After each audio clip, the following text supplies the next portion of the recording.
شام کے جنوبی شہر دارا میں سیکیورٹی فورسز اور حکومت مخالف مظاہرین کے درمیان کشیدگی جاری ہے۔ انسانی حقوق کی تنظیموں کا کہنا ہے کہ دارالحکومت دمشق کے مضافات سمیت کئی علاقوں میں سیکیورٹی فورسز غیر مسلح شہریوں پر فائرنگ کر رہی ہیں، لیکن صدر بشار الاسد کی حکومت کا کہنا ہے کہ سیکیورٹی فورسز صرف جرائم پیشہ مسلح گروہوں کے خلاف کارروائی کر رہی ہے۔ واشنگٹن میں اوباما انتظامیہ نے ایک بیان میں شام کے اقدامات کی مذمت کی ہے، اور امریکی نیشنل سیکیورٹی کونسل کے ایک ترجمان نے کہا ہے کہ امریکہ شام کے خلاف پابندیوں سمیت کئی ممکنہ اقدامات پر غور کر رہا ہے۔ ایک امریکی تھنک ٹینک نیو امریکہ فاؤنڈیشن سے وابستہ اسٹیو کلیمنز کہتے ہیں کہ امریکہ سفارتی اقدامات کے علاوہ کچھ زیادہ نہیں کر سکتا۔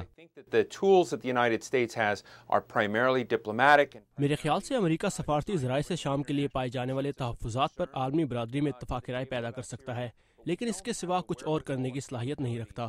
جو لوگ لیبیا میں یورپی اور امریکی مداخلت کی طرز پر شام میں بھی کوئی فوجی کارروائی دیکھنے کے خواہاں ہیں، انہیں مایوسی ہوگی، کیونکہ ایسا نہیں ہوگا۔ پچھلے ہفتے کے دوران شام کی حکومت نے 50 سال سے ملک میں نافذ ہنگامی صورتحال کے خاتمے کا اعلان کیا تھا، لیکن اس کے باوجود شام کی سیکیورٹی فورسز نے حکومت مخالف مظاہرین پر کارروائیوں میں اضافہ کر دیا ہے۔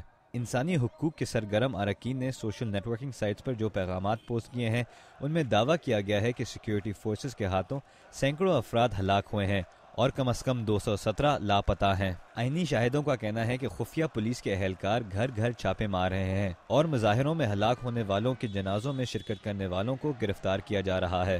واشنگٹن میں رینڈ کارپوریشن سے منسلک تجزیہ نگار علی رضا نادر کا خیال ہے کہ اگر جمہوریت پسند شام میں کامیاب ہوتے ہیں تو مشرق وسطیٰ میں کئی اور حکومتوں کے ختم ہونے کے امکان بڑھ جائیں گے۔ میرے خیال میں یہ پریشانی بھی ہے کہ شام نے لبنان میں کسی حد تک ایران کے اثر کو محدود رکھا ہے۔ اگر بشار الاسد کی حکومت ختم ہوتی ہے تو ایران لبنان یا حزب اللہ کے ذریعے خطے میں زیادہ باثر ہو سکتا ہے۔ شام میں ہلاکتوں میں اضافے کے بعد اقوام متحدہ کے انسانی حقوق کے ادارے نے مطالبہ کیا ہے کہ شام مظاہرین کے خلاف فوجی کارروائیاں کم کرے اور مظاہرین کی ہلاکتوں کی تحقیق کی جائے۔